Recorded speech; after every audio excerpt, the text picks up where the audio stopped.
తెచ్చుకోవలేదు మానేమానండి. అంటే పిల్లలకు భోజనం పెట్టి పుస్తకాలు ఇచ్చి యూనిఫార్మ్ ఇచ్చి. గవర్నమెంట్ స్కూల్స్‌లో ఎవరు చదువుతారండి? మామూలుగా సాధారణంగా ఎవరు చదువుతారు గవర్నమెంట్ స్కూల్స్‌లో? పేదవాళ్ళే కదా! ధనవంతులు ఎవరు గవర్నమెంట్ స్కూల్స్‌కెళ్ళరు కదా! మరి ఈ అగ్రకుల దురహంకారం అంటే ఇదే. ఎంత అణుచుకున్నా గానీ ఏదో నిమిషంలో బయటపడుతూ ఉంటదది. అది కుక్క బుద్ధి అంటారు చూసావా? ఆ టైప్‌లో పుసుక్కుని బయటపడిపోయాడాయన. ఎందుకు? ఆయనకెందుకు గరికపాటి గారికి అంత అవసరమా? ఆ! స్కూల్ గురించి ఎందుకు? స్కూల్‌లో భోజనాల గురించి ఆయనెందుకు? గుడ్ల గురించి ఆయనకి పనేంటి? ఆయన భోజనం ఏదో ఆయన తినాలి. ఓకే. ఇతరుల గురించి ఎందుకండి? ఈ విద్యార్థుల్ని ప్రభుత్వాలు ఎందుకు సపోర్ట్ చేస్తాయి? ఆ!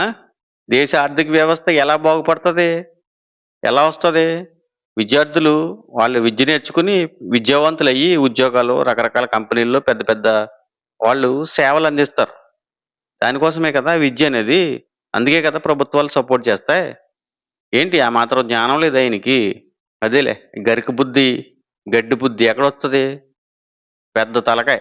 పుసుక్కుని ఓ చిన్న మాటలో దొరికిపోయాడు. ఎందుకు? అది కులాహంకారం అంటే అగ్రకులం.